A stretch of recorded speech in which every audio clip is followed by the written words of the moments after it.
Hello friends, my name is Chirag Lalit Bafna from Modern College of Engineering Pune.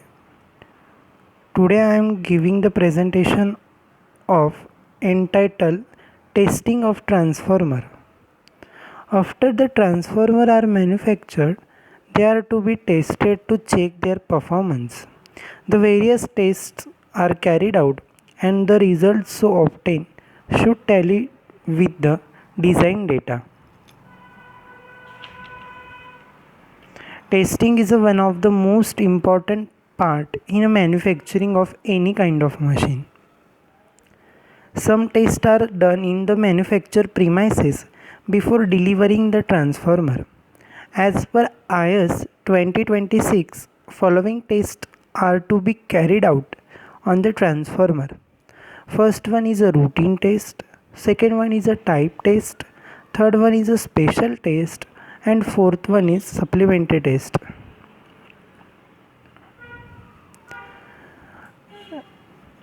Now we are discuss about the objectives of routine test and type test.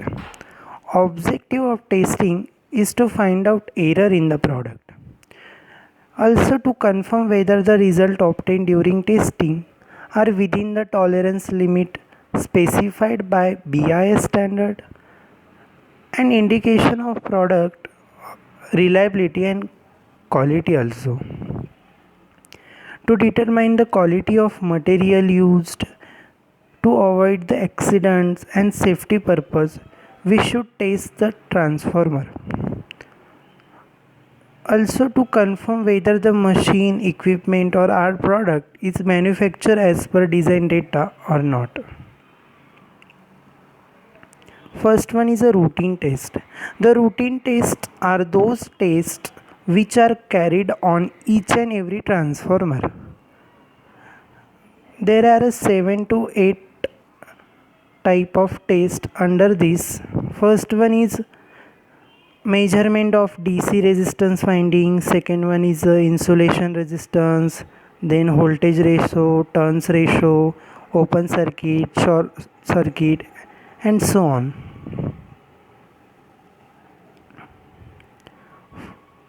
First one is a measurement of DC resistance measurement. The resistance of each winding is measured by passing direct current and temperature of the winding is recorded. Care must be taken to reduce self-inductive effect. Following is the arrangement in which ammeter, voltmeter and variable resistance are connected as shown. The value of major resistance changes due to increase in temperature for copper conductors. Therefore, the resistance at required temperature is found as follows: R2 divided by R1, which is equal to T2 plus 234.5 divided by T1 plus 234.5, where T2 is the temperature in the degree Celsius of the winding at the test. T1 is the temperature of winding at the beginning of the test. Similarly, R2 is the resistance of the winding at the end of the test and R1 is initial resistance of winding. If very accurate results are required, then Kelvin bridge or Wheatstone bridge method is employed. This is the procedure in which we measure the DC resistance of winding. Second one is a phasing out test. This test is carried out only on three-phase transformer to identify primary and secondary winding belonging to the same phase. As shown in figure, all other phases of three-phase transformer are short-circuited except a primary and supposed to secondary. A low voltage DC supply is given through a battery to the primary winding. The galvanometer is connected to the terminals of the secondary winding which is not shorted. The key K is connected as shown. Now the key is pressed and deflection of galvanometer is observed carefully. Similarly, galvanometer is connected to the other secondaries and procedure is repeated.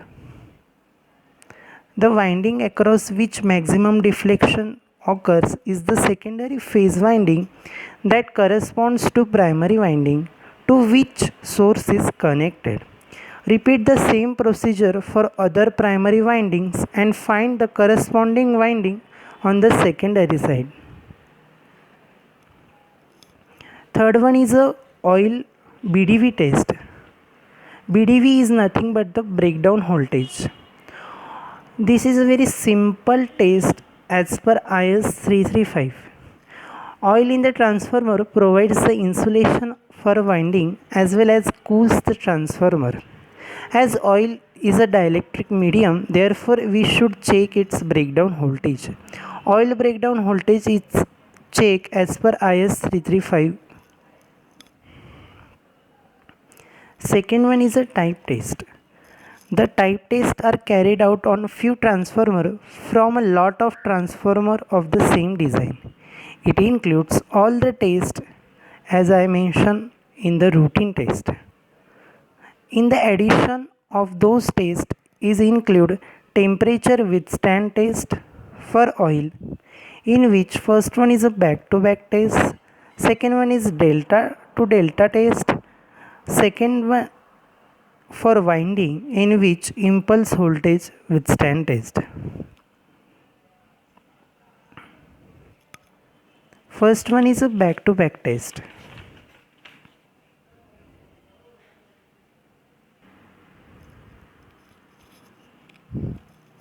In a large transformer are to be tested for determining their efficiency, temperature rise and regulation. Then a load of high capacity may not be available, and if available, the energy consumed in testing will be wasted. To overcome this difficulty, back-to-back test is adopted.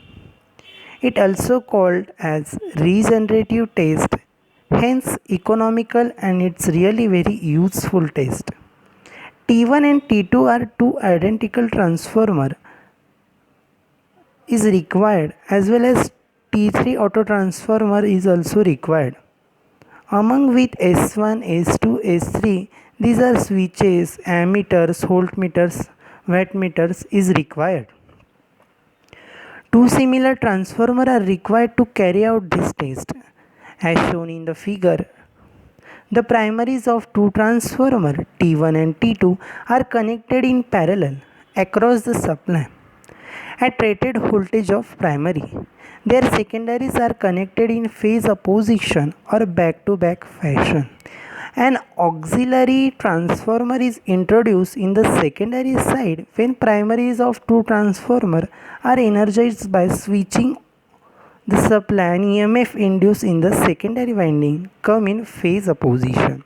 Since the two transformers are identical, there is no circulating current in the local circuit formed by secondary even if primaries are energized.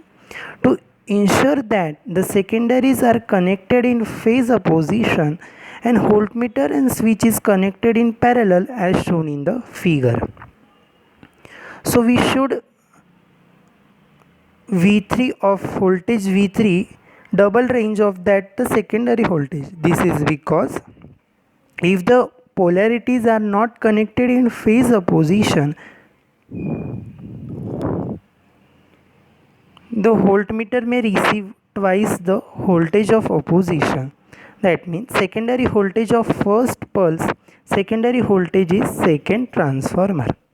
If voltmeter indicates 0, it ensures that secondary are connected in the phase opposition. To circulate the necessary current, one auto transformer is used as a secondary circuit as shown in the figure. Voltage is injected by switching on the supply, and by varying the voltage with the help of T3, full load current is circulated in the secondaries.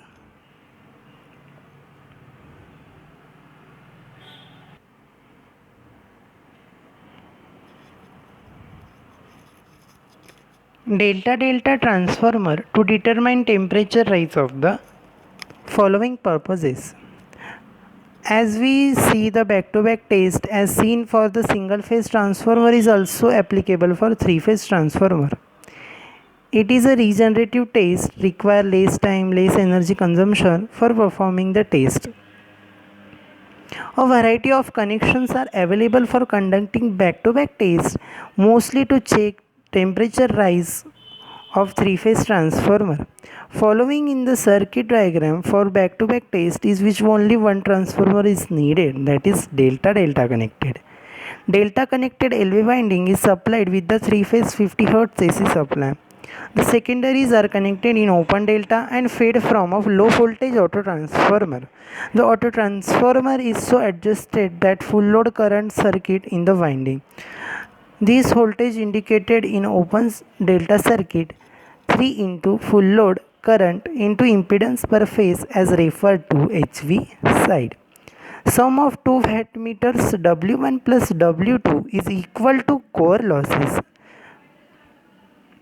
Wattmeter W3 gives the total copper loss. For this reading, efficiency can be worked out. Conducting the test for a longer period will indicate the temperature rise which can be measured by some means.